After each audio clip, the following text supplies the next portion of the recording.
Hello friends, तो वापस से आप सभी का स्वागत है हमारे ट्रिग्नोमेट्री के सीरीज में।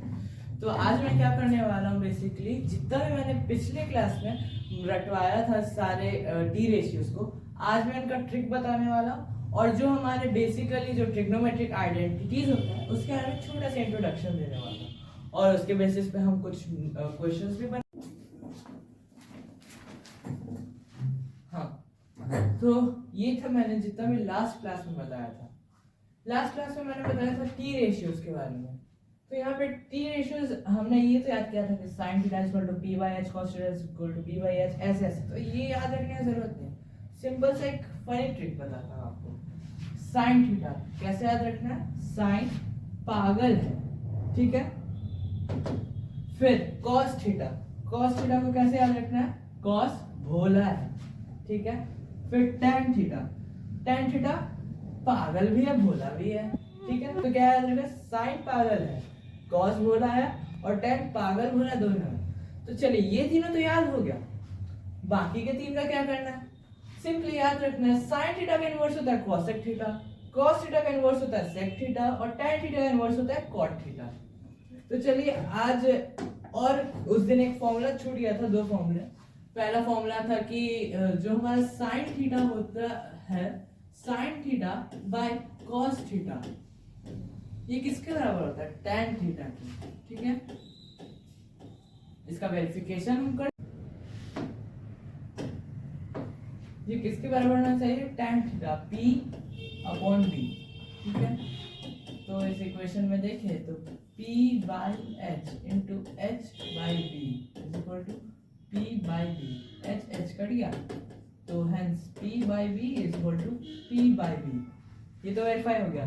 सिमिलरली एक और फॉर्मूला होता है जो अगर इसी को इन्वर्स कर दे तो यहाँ पे भी इन्वर्स होगा। मेरे कहने का मतलब है cos theta by sin theta is equal to, इसका भी इन्वर्स करें तो 1 bye tan theta.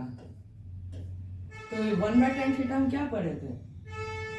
cot theta, तो cos theta by sin theta is equal to cot theta. ये दोनों हमारे आज के न्यू फॉर्मूले हैं, तो ये भी सिंपली याद हो ही जाएगा।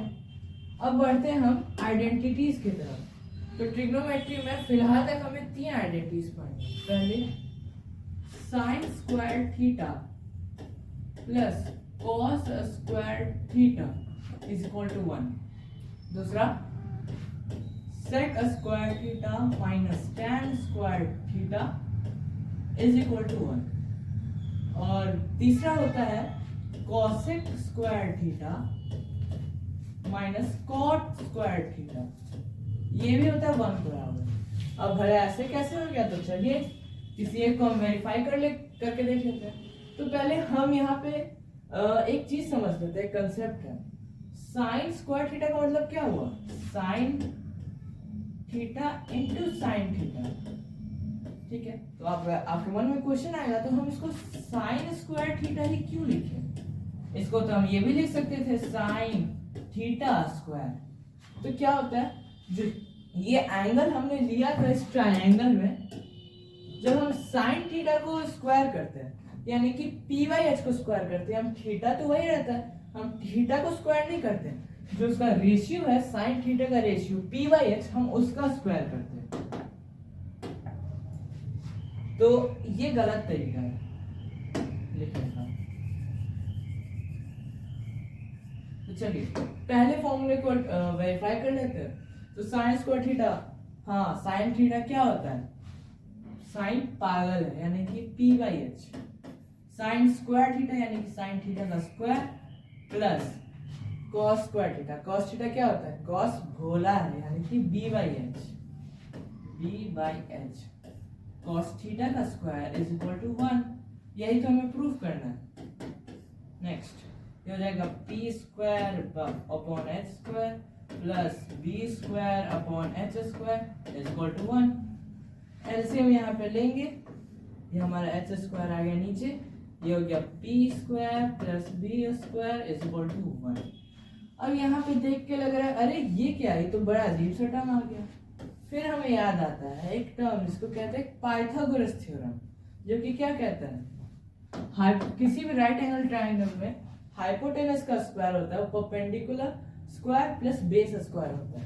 तो यहाँ पे इस फॉर्मूला में हमें ये दिख रहा है वो perpendicular square plus base square किसके बराबर होता है, एच स्क्वायर। तो लिख सकते हैं हम h square upon h square is equal to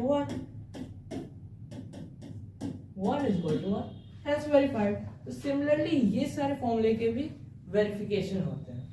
तो नेक्स्ट वीडियो में हम बात करेंगे ट्रिग्नोमेट्री का यूज कहाँ पे होता है, फिर उस पर बेसिस क्वेश्चंस करेंगे वगैरह।